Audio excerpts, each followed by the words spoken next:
Fala pessoal do canal Consignado Inteligente, fala patriota brasileiro que está querendo um país mais limpo, livre de corrupção. Tudo bem com vocês? Meu nome é Thiago Parigiani, sou jornalista, sou uma testemunha da história com 43 anos. Muitas coisas eu já vi aqui nesse país, outras tantas ainda me surpreendem de estar vendo novamente, mas o que mais me surpreende é como nós pudemos acreditar de novo nas mentiras de quem nos governa. E eu fico abismado com essa sinuca de bico e esse problema de estarmos num país continental no qual metade de cima pensa de um jeito, metade de baixo pensa de outro, e a metade de baixo, normalmente por ser menor, acaba sofrendo por conta da metade de cima, se é que você me entende. Mas no caso dessa última eleição, não foi muito bem a metade de cima o problema, foi justamente a metade de baixo, né? Muitos atribuem as questões eleitorais de fraudes de urnas eletrônicas. Eu sempre trago para vocês que eu não acredito nisso. O dia que eu acreditar numa fraude de urna eletrônica nesse país, eu paro de ir às urnas, eu paro de votar, simplesmente vou deixar de ser um patriota, né, que vota, que participa da democracia. Eu acredito sim num viés esquerda que acabou infectando pessoas que titubearam por conta de coisas que não gostaram do presidente direita que estava ocupando o cargo, mas coisas essas que não chegam nem a cutícula da unha do dedo minguinho do que a esquerda fez com o nosso país. Então precisamos refletir. E aí eu trago sempre essas reflexões para vocês de como que a gente foi parar de novo na dominante esquerda, né? Sendo que a gente já tinha sofrido tanto com atos de corrupção. Recomendo sempre para vocês lerem, não, assistirem o documentário Nem Tudo Se Desfaz, né, do pessoal lá do canal Brasil Paralelo, para ter um entendimento do que é a Lava Jato, do que aconteceu, do que o Bolsonaro falou de ruim, do que o Lula e a Dilma fizeram de ruim para o nosso país, do que o Bolsonaro fez de bom, do que o Lula e a Dilma fizeram de bom para o nosso país. Ali você vai ter uma análise jornalística fácil de entender o que está acontecendo hoje, tudo de novo. É revoltante? É revoltante. Assim como você, eu me revolto. Sinta-se representado aqui, se você é um brasileiro revoltado com a situação do nosso país. Eu acredito que a gente tem tudo para ser um país de primeiro mundo, uma economia que bombe, tá? Porque a gente tem recursos naturais infindáveis aqui, água, energia elétrica, vindo energia solar com força agora, e a gente é roubado por todos os deputados, vereadores, prefeitos, governadores, presidentes, e acabam deixando a gente numa zona de pobreza e miséria. Esse povo não gera renda e ainda rouba a renda que a gente produz como trabalhador, como empregado ou como empresário, seja qual for o seu ramo de atividade. Se você compactua dessa revolta, se você compartilha desse sentimento de lamentação que eu tenho, deixa aqui registrado nos seus comentários, que a gente está aqui acompanhando no chat ao vivo. Se inscreva nesse canal, que está chegando aí a 80 mil inscritos, patriotas que querem ver um país mais limpo, um país melhor. Eu trouxe aqui um vídeo, tá, com um relato jornalístico da Rede Globo de televisão. Eu sei que muitos já torcem o nariz, mas era um relato jornalístico até então. Hoje a gente sabe que tem muita manipulação esquerda, anúncio do governo nos canais aí principais da nossa televisão aberta. Todos os canais estão aí, né, com campanhas do Brasil, país sei lá do quê. Isso é o dinheiro que o governo injeta nos canais de comunicação. E aqui no YouTube não tem isso. E mesmo se tiver um dia, eu recuso. Porque se for para vir para o YouTube falar o que o governo quer que eu fale, a minha prestação de serviço não serve. A minha prestação de serviço, o meu juramento jornalístico não serve. Porque eu, como jornalista, formado, 4 anos de cadeira numa faculdade, aprendi que a minha opinião não está à venda. Que jornalismo é profissão de corajoso, não de bunda mole, vendido. Então, se eu trabalhar numa empresa hoje de canal aberto, é por isso que os jornalistas estão saindo. Você está entendendo? Porque a pessoa que tem o viés jornalístico na veia, ou ela sai, ou ela vai por entretenimento. Coisa que o Tadeu Schmidt fez, né? Coisa que o Thiago Leifert fez, coisa que a Fátima Bernardes fez, a Patrícia Poeta fez. Porque você vai para o entretenimento, parou. Não sou mais jornalista, não me cobrem por isso. Agora, você ficar ali de âncora jornalístico, apresentando notícia manipulada por conta de patrocínio do governo, vai te catar. Façam-me um favor, vocês estão de brincadeira com a opinião pública. Vocês estão achando que a gente tem um monte de trouxa assistindo a televisão brasileira. Então vem comigo, tá? Eu sei que é um desabafo, são fortes as palavras, mas eu preciso que você me entenda de fato. Porque tem gente que entra aqui e acha, ele é esquerda, ele é direita. Eu não sou nada, eu sou Brasil, cara. Eu quero o Brasil livre, mas livre disso aqui, que eu vou mostrar para vocês, que parece que muitos esqueceram, né? Ou será que algum eleitor nasceu depois disso aqui e começou a votar de novo na esquerda e no PT por não lembrar do que foi acontecido aqui? É ridículo, né? Vamos lá, vamos assistir. Eu quero o seu comentário aqui no chat, estou assistindo, estou lendo todos os comentários. Participe e não se esqueça, se inscreva no canal que quer um Brasil mais limpo. Do partido de pegar R$1,5 bilhão. Vamos ver os 8 denunciados? Olha só, o ex-presidente Lula aparece na denúncia como chefe e grande idealizador do esquema. E em seguida, a ex-presidente Dilma Rousseff vem como a grande negociadora na compra de apoio, junto com os ex-ministros Antônio Palocci, Guido Mantega, Edinho Silva e Paulo Bernardo. A senadora Gleisi Hoffmann, atual presidente do partido, e o ex-tesoureiro João Vacari Neto completam a cúpula petista de denunciados. Rodrigo Janot mostra como os acusados montaram uma rede de arrecadação de propina no governo, principalmente via Petrobras.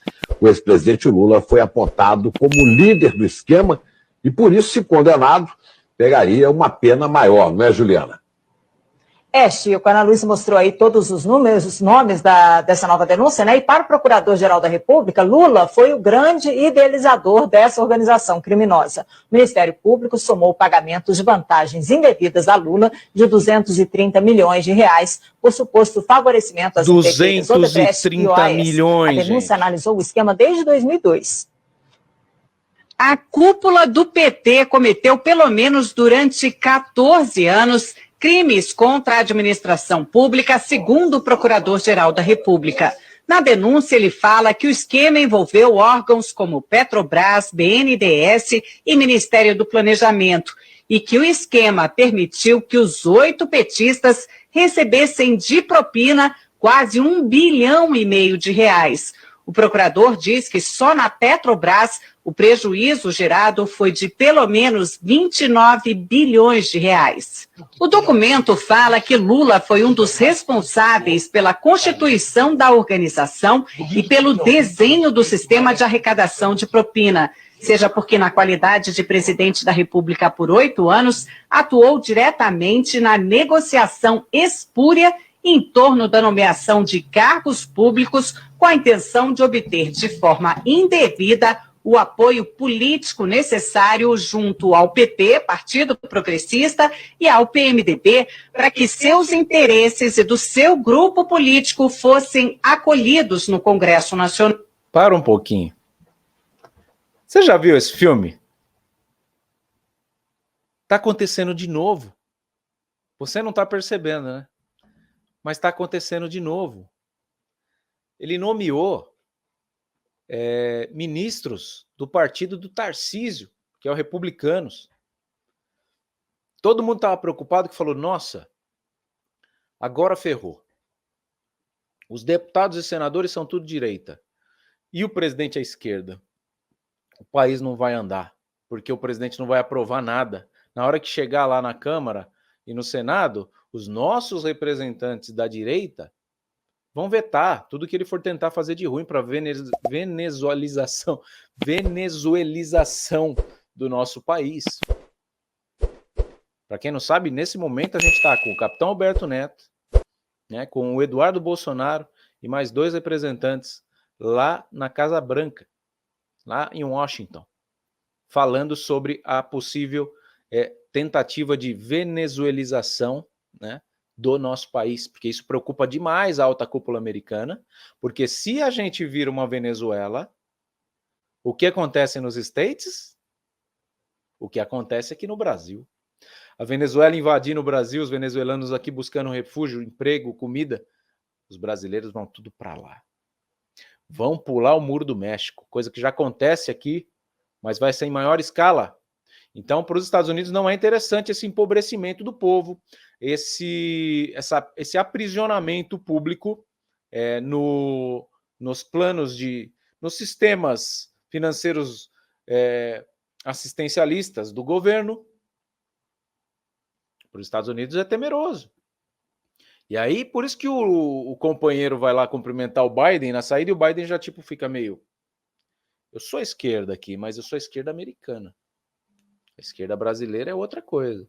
A esquerda americana não suborna com 300, 600 reais, não incentiva a gente a ter filho para ganhar 200 reais por filho, e aí a pessoa põe um monte de filho no mundo e vai pro farol pedir esmola, porque ninguém cria filho com 200 reais por mês. Mas para a nossa esquerda, quanto mais pobre, quanto mais dependentes dos sistemas financeiros assistencialistas deles, melhor. Então, para quem não se lembra, já aconteceu tudo lá atrás. Ele já dominou a Câmara, ele já dominou o Senado, ele já está conseguindo as aprovações. Esse ano foi um ano só para arrumar a casa. O ano que vem começa a tacar o fumo. Como diz, né? Entrou a cabeça, não tem ombro. Passa batido. Não tem aqui, ó. Se passar uma ideia comunista ou uma ideia para é difícil falar, né? Venezuelar, se passar uma, passa o resto. Já passaram algumas, mas outras vetaram. Questão de censurar aqui o que a gente fala, né? No YouTube já tentaram calar, porque viram que isso aqui é um problema, né? De pessoas que vêm aqui sem interesse financeiro como eu não venho aqui por dinheiro, gente. Eu venho aqui para externar minha opinião, fazer você refletir aí do outro lado e ficar muito feliz com a quantidade de inscritos que a gente tem no canal. Porque quanto mais inscritos, maior força de comunicação a gente tem. Né? Não adianta eu vir aqui com um canal com uma pessoa me assistindo que, cara, esse cara não tem representatividade nenhuma. Então eu sei do meu potencial, sei da minha responsabilidade de comunicação, apuro o que eu trago aqui para vocês e tenho os frutos com vocês aí, que enxergam essa verdade em mim. Então eu faço questão de trazer à tona as memórias do passado que estão voltando a acontecer e a gente tem que ficar de olho, tá? Tem que ficar de olho. Solta aí, vamos ver. O que mais você já viu ou está vendo de novo? O procurador diz ainda, no lugar de negociações políticas, temos negociatas ilícitas, nas quais a moeda de troca não era simplesmente divisão de poder para governar, mas sim a compra de apoio político com a utilização de dinheiro público. Rodrigo Janot define o ex-presidente Lula desse jeito, o grande idealizador da organização criminosa. E detalha os papéis de cada um dos denunciados. Relata que Lula, Dilma e o ex-ministro Antônio Palocci negociaram com o PMDB da Câmara apoio em troca de cargos públicos relevantes que poderiam ser instrumentalizados, como de fato foram, para a arrecadação de propina. Diz que o ex-tesoureiro João Vacari era o responsável pela cobrança de propina no varejo junto às diversas empresas que se relacionavam com o governo federal durante os governos Lula e Dilma, e que os ex-ministros Antônio Palocci e Guido Mantega eram os interlocutores diretos de Lula e Dilma nas negociações que envolviam a cobrança de propina em valores mais relevantes. A senadora e hoje presidente nacional do PT, Gleice Hoffmann, e o ex-ministro Paulo Bernardo, segundo a denúncia, não apenas davam suporte ao esquema ilícito montado, como também operaram diretamente a cobrança de propina no Ministério do Planejamento. Diz ainda que Gleice foi uma das mais beneficiadas nos esquemas ilícitos mantidos pela organização criminosa na Petrobras, no Ministério do Planejamento, junto ao Odebrecht e à JF. O procurador fala que o ex-ministro, hoje prefeito de Araraquara, Edinho Silva, teve uma participação mais relevante na organização na qualidade de coordenador da campanha presidencial de Dilma de 2014, quando substituiu Vacari na missão de arrecadar valores ilícitos em benefício daquela campanha. E afirma que a ex-presidente Dilma integrou a organização desde 2003, quando assumiu a convite de Lula o Ministério de Minas e Energia. A denúncia afirma que desde ali contribuiu decisivamente para que os interesses privados negociados em troca de propina pudessem ser atendidos, especialmente no âmbito da Petrobras, da qual foi presidente do Conselho de Administração entre 2003 e 2010. Outro trecho do documento diz que chama atenção a quantidade de contas correntes de propina mantidas pelos petistas junto a grupos empresariais dominantes no cenário econômico brasileiro. Foram identificadas pelo menos 5 contas instituídas em benefício do grupo político dos 8 petistas denunciados, junto à Odebrecht, JIF, OS, UTC, ao escritório de advocacia de Guilherme Gonçalves, além do ajuste de propina com dirigentes da Andrade Gutierrez. A Procuradoria quer que os 8 denunciados paguem juntos 6,8 bilhões de reais. Seriam 6 bilhões e meio de reais para a Petrobras, mais 150 milhões de reais por danos materiais e outros 150 milhões por danos morais, por lesões à ordem econômica, à administração da justiça e à administração pública. O procurador-geral, Rodrigo Janot, quer que os 8... Não, tem que parar, né? Não tem jeito. Gente, é a Globo, tá? É matéria da Globo. Não é edição, não é inteligência artificial, nem nada. Simplesmente chegou para mim. E eu confesso que eu não lembrava de tantos detalhes, né? Eu só sou um ferrenho lutador da Lava Jato aqui. Já convidei o Moro para estar aqui. O dia que ele quiser estar, ele vai estar. Eu não vou chamar mais. A assessoria já tem o meu contato, sabe do nosso interesse em ter o Moro aqui. Mas eu questiono muito quem fala, não, a Lava Jato foi uma mentira. Vocês estão vendo a quantidade de provas que tem, a quantidade de nomes que são dados, a organização criminosa que se fez num governo que não arrecada 1 centavo de dinheiro nesse país, que não faz nada para que a gente tenha condições de multiplicar os nossos ganhos, que a gente tem que se virar tendo comércio, ou tendo empresa, ou arrumando um trabalho de algum empresário que se lasca para pagar os impostos nesse país, para esses filhos de uma mãe, para não falar um palavrão e estragar a live a sua orelha aqui, fazerem isso com o dinheiro público, desviar o dinheiro da Petrobras, desviar dinheiro de construtora, usando construtoras para lavar dinheiro sujo, roubado do seu bolso. E foi essa turma que a gente deu a chance de estar lá na presidência hoje de novo. A gente é muito otário mesmo. Me desculpe quem votou nesse povo aí. Me desculpe. Mas é ser muito sem memória. Não que quem estava lá era Deus. Não que quem estava lá era o melhor político que a gente possa ter. Eu acredito muito que o Bolsonaro ele tenha sido a porta de entrada da direita nesse país aqui. Ele acertou, mas ele errou também. Eu acho que a gente pode ter um governo que acerte 90% e R10. Não acerte 70% e R30. Como eu acho que foi o governo Bolsonaro. Longe de ser contra o Bolsonaro. Hoje, se a eleição fosse Lula e Bolsonaro, eu sou Bolsonaro. Mas de olho fechado. Porque não temos outra opção. Agora, se vem um Tarcísio, se vem um Zema, se bem que eu acho que o Zema não tem força política para ser presidente também. Mas o Tarcísio, sim. O Tarcísio ele não quer isso agora, ele quer o governo de São Paulo de novo. Eu acho que o Bolsonaro foi o começo do olho aberto nesse país aqui. E você pode não concordar comigo, mas foi muito melhor o governo dele no meio de uma situação que o PT jamais saberia gerir. Jamais. Saberia?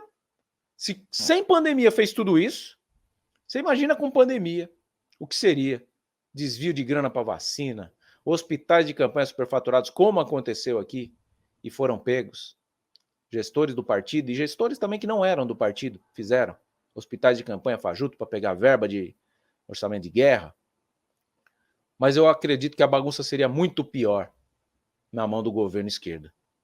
Porque o governo esquerda ele é muito arrecadatório, ele quer o dinheiro com a máquina, né? E no governo direita a gente viu a flexibilidade, empresas, MEI sendo abertas à torta e à direita, com uma facilidade incrível, ambulantes podendo trabalhar. O governo precisa gerar dinheiro, e para gerar dinheiro é economia, é produção, né? Produzir, é o PIB, o Produto Interno Bruto, produzir coisas para que sejam vendidas aqui dentro mesmo. Não viver só de importação, exportação, mas fortalecer a exportação e a importação. Agora o governo que quer o dinheiro para ele, um dinheiro que ele não produz, é uma baita de uma sacanagem. Para pagar ministério? Para fazer o quê? Quanto põe no teu bolso um ministério? Mas põe no bolso deles. No bolso deles põe. Vamos continuar, vai. Tem mais coisa, olha aí. Se você tá gostando dessa patifaria, fala aqui no chat. Se você repudia essa patifaria, fala aqui no chat também. Impressionante, meu. Tudo de novo. Petistas sejam condenados pelo crime de participação em organização criminosa, com pena maior para o ex-presidente Lula apontado como líder. Apesar de nem todos terem foro privilegiado, como Gleice Hoffmann é senadora, essa denúncia foi feita aqui no Supremo. Agora, cabe ao ministro Luiz Edson Fachin, relator da Lava Jato, notificar os denunciados para que eles apresentem a defesa, para então levar o caso até a segunda turma aqui do tribunal, que vai decidir se eles viram Fachin, ou não tá lá até hoje. Dos Quem 8 prendeu, denunciados, só os ex-ministros Edinho Silva e Guido Mantega ainda não são réus na Lava Jato.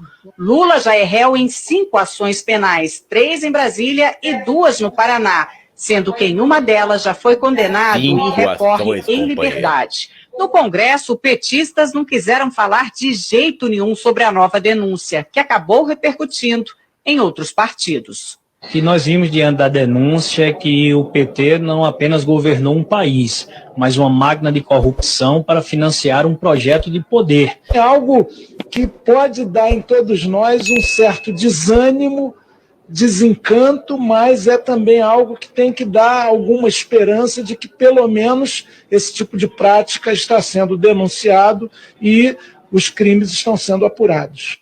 A assessoria de Dilma Rousseff diz que não foram apresentadas provas ou indícios de materialidade de crime e que a denúncia não tem fundamento e que caberá ao Supremo garantir direito de defesa e rejeitar a denúncia. O ex-presidente Lula disse que não conhece o teor da denúncia, que esse é mais um exemplo de mau uso das leis para persegui-lo, que não praticou qualquer crime, muito menos participou de uma organização criminosa. Afirmou que a denúncia é uma ação política.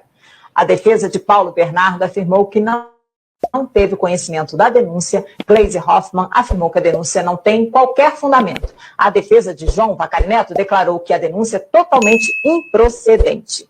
A defesa de Guido Mantega afirmou que é, no mínimo, contraditório que a Procuradoria-Geral da República resolva oferecer denúncia, usando como prova, basicamente, a palavra de delatores, num dia em que o Brasil se depara com a disposição de delatores à dissimulação. Edinho Silva afirmou que sempre agiu de forma ética e legal. A defesa de Antônio Palocci não quis se manifestar. Ana, Chico. Obrigada, Juliana. Os valores da propina impressionam demais. 1,5 bilhão de reais é dinheiro que não acaba. A gente vai a Brasília conversar com Alexandre Garcia. Alexandre, os valores são inacreditáveis, né? Olha quem estava na Globo, meus amigos. As pessoas comuns não fazem ideia do que seja 1,5 bilhão, né? 1,5 bilhão atribuídos pela Procuradoria-Geral da República a 8 pessoas. Mas é mais ou menos como multiplicar aquele apartamento banco do Gedel por 30 vezes o que foi contado ontem na Bahia.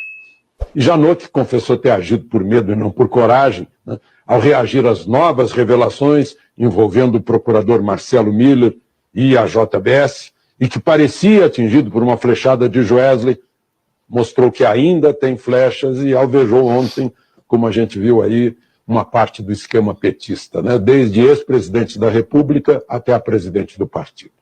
Reagiu e não se sabe se já usou todas as flechas ou ainda haverá mais bambu nesses 10 dias depois de homologada a colaboração premiada do doleiro do PMDB, Lúcio Funaro. Olha, aquele apartamento emprestado na Bahia, cheio de dinheiro, é um retrato da corrupção brasileira. Acabou, né? Acabou, Teimar? Acabou, né? Acabou. Acabou, Brasil. Acabou literalmente. Aí sabe o que acontece? Aí você se questiona, né? Você fala assim, poxa, como que a Globo denunciou tudo isso? Por que a Globo fez isso? E por que hoje a Globo não faz mais isso? Porque a esquerda mostrou as suas garras. E o Bolsonaro foi um pouco inocente. E vou contextualizar para você. Não achar que eu sou contra o Bolsonaro. Não. Primeiro, A Globo fez tudo isso motivada pela pressão das ruas. Por isso que eu falo que é muito importante você assistir o documentário. Ao documentário Nada se Desfaz. Tá? Tudo começou quando Dilma Rousseff foi vaiada num estádio de Copa do Mundo e quando a Fiat colocou uma propaganda falando vem pra rua porque a rua é a maior arquibancada do Brasil. Vocês se lembram disso? Pois bem, foi até proibido esse comercial, que o pessoal começou a ir pra rua mesmo. Logo depois da Copa do Mundo aqui no Brasil, o pessoal começou a ir pra rua e derrubou Dilma Rousseff por conta dessas denúncias que foram apuradas. Posteriormente a essa pressão das ruas, a direita começou a ganhar força porque a esquerda estava enfraquecida e mostrando as suas garras corruptas. E aí foi feita a Operação Lava Jato, que apurou tudo, literalmente tudo o que foi roubado da nossa nação, gerando a prisão do presidente Lula. E aí, depois que tudo passou, a direita se elege com Bolsonaro e a Globo começa a ver que não foi um bom negócio ter feito aquilo tudo, ter jogado o jogo do povo. Porque o governo Bolsonaro cortou as verbas, não só da Globo, mas de muitas emissoras de TV, que eram sim sustentadas pelo governo. Assim como times de futebol, que tem lá patrocínios da Petrobras, né? O Flamengo que ficou anos e anos com Lubrax na camisa, quem não se lembra? Dinheiro seu, amigo. Você patrocinou o Flamengo. Ridículo. Cada time que lute, gere sua renda. Tenha patrocínios de empresas privadas, não de estatais. A Globo era patrocinada por estatal. E ainda é hoje, está voltando, né? Então, com a perda da esquerda no poder, a perda dos anúncios, a perda do poder econômico, se a direita entra de novo, a Globo estava quebrada. Isso é fato. Tá? Por ser jornalista independente, posso te falar. Fato. Não entrou, já está lá. Pode olhar toda a propaganda que você vê lá, Brasil, um país de todos, Brasil, eu nem sei qual é o slogan, porque me dá nojo quando eu vejo essas propagandas, é o governo comprando a mídia. E não vem falar que não compra, porque compra. Porque o dinheiro é alto, chega lá na emissora e a diretoria já fala, ó, maneira. Maneira porque aqui, ó, grana dos caras. Bolsonaro não dava pra gente. Então como que a Globo vai ser a favor do Bolsonaro? Tudo é dinheiro, gente. Tudo é dinheiro. Entendeu? E é um erro. E aí é onde, graças a Deus, existe o YouTube para vocês poderem ter informação sem filtro, sem viés, sem interesse. Então vocês têm que valorizar esses canais aqui. Porque a gente luta de uma forma solitária, de uma forma que é pela contramão mesmo. E a gente é acusado de golpismo político. A gente é acusado de... que nem ele foi preso, falou que é golpe político. Que golpe político, cara? Tá ali as provas, quanto dinheiro você roubou. Quanto dinheiro você produziu para o nosso país até hoje, Lula? Mas quanto dinheiro você desviou para fins pessoais? Seus, dos seus filhos, dos seus familiares? Me responde.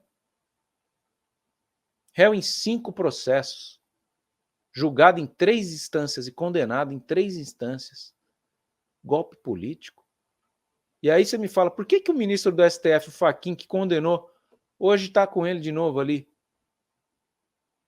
Porque é sem vergonha. Joga do lado do time que está ganhando. Ah, o povo queria derrubar, queria prender, então prendi. Pôncio Pilatos, né? Faz o que o povo quer, tira o dele da reta. Hoje é mais jogo ele continuar ali em harmonia, porque ele convive com o presidente corrupto eleito todos os dias ali em Brasília. Ridículo, né? Revoltante. Eu entendo o brasileiro que desiste daqui. Eu entendo o brasileiro que faz de tudo para tirar sua família daqui, vai para Portugal, vai para o Paraguai, né? Vai para qualquer lugar. A economia do Paraguai é melhor que a nossa. E a corrupção do Paraguai é menor que a nossa. Vocês concordam? Participa aí do chat. Estou ao vivo aqui assistindo o chat. Acho mal barato a interação de vocês. E é por isso que a gente está aqui. Torcendo por um país mais limpo, justo e melhor do que o que a gente tem. Porque eu acredito que a gente possa ser uma França, uma Alemanha. A gente não perde nada para esses países. Inclusive, a gente é muito mais educado que o povo francês, com todo o respeito. País lindo com um povo complicado de educação. Pelo menos comigo, né? Não posso generalizar. Óbvio que tem franceses com educação excelente, mas numa regra geral a imagem que dá é essa.